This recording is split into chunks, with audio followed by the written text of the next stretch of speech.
Why decide to go to rehab? I think like things like life, and I think there was certain stuff that like, you know, I'd got myself in similar situations for years, not with adultery, but just with getting myself in trouble and drinking. And like, you know, I think drinking for so many years was a giant Band-Aid for stuff in my life. And then once I quit drinking, I filled it up with just like overworking myself and working myself till I was delirious. And like, you know, and I think since working so much, you know, I felt a lot of resentment towards other people, and it just like, it was just a bad situation, you know, and I like wasn't the best dad, you know, I just couldn't make it work, you know. And I think stress and everything else, like actually Dan talked me into it, you know, said, man, maybe you should go get some help. Did he?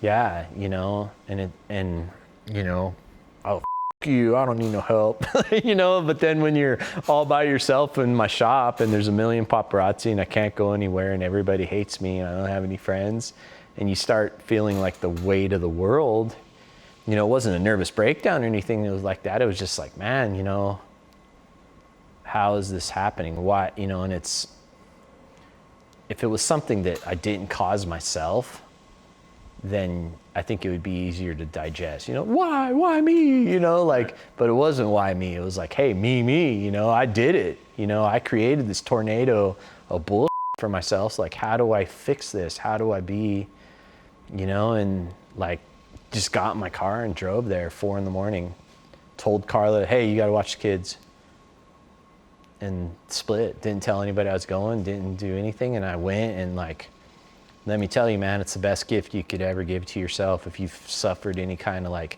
abuse as a kid or drug abuse or anything like that, to go give yourself I didn't even know what was wrong. I sat there the first couple of days like, look at all these stupid, you know, depression, and like, I'm not like that, you know, right. I'm fine, you know, but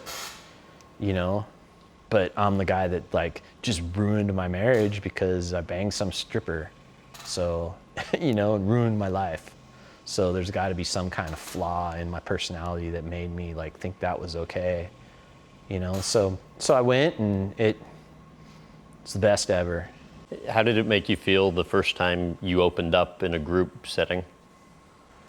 Oh, it was good, you know. It was kind of, it all of a sudden, once you put, they don't go in there, look at, you're up, this is what's wrong with you, this is what you did. They don't do that, you know. They like you have to realize it for yourself, you know. And for 3/4 of the process, you're still like, kind of, man, why did I do that? Why did I do that? And all of a sudden, man, it just clicks, like, oh, this is what happens, you know. And it's you know, and like the kind of upbringing and the kind of stuff that I was around is like basically the same stuff that like, you know, career felons and people on death row and stuff have, you know. They go through the same kind of like abuse and trauma and stuff like that. That's what you create out of those kids, you know. And like, for me to like kind of pull through it and like, you know, see it for what it really is. And like, I owed it to my kids. You know, I did it for myself first and foremost, but you know what? I owed it to my kids to like be 100% the best dad I could be, you know, and like put in the hard work, you know, 3 therapy sessions a day, sometimes 4. Wow.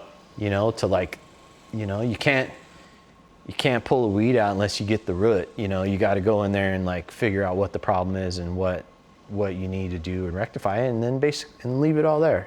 Describe the role-playing exercise you participated in. That was one that sucked, because I had a girl. You like, each member in the group like becomes a member of your family or a particular instance in your life, and like a girl was me, and like she was me at 7 years old when my dad broke my arm. And so like, you know, like to stand back and see her act me out, man, it was powerful.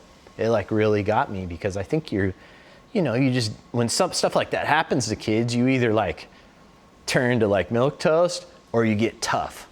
And I got tough, You know, I was a tough, mean kid. Like no one, you know, I didn't fear anything and I could fight my way out of anything. And if I didn't have something, I stole it. So like that's how it was. And I think that stuff, all that tough guy stuff was a big masquerade for like, there's this kid that's like scared of his dad's gonna beat the out of him, you know?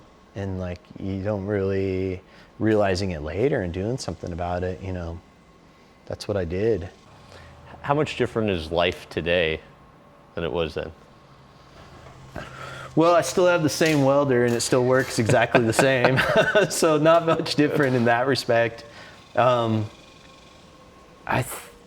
think I'm a better person. I think I've embraced my craftsmanship in my life more, and like, you know, 5 years after the fact, you know, it's like I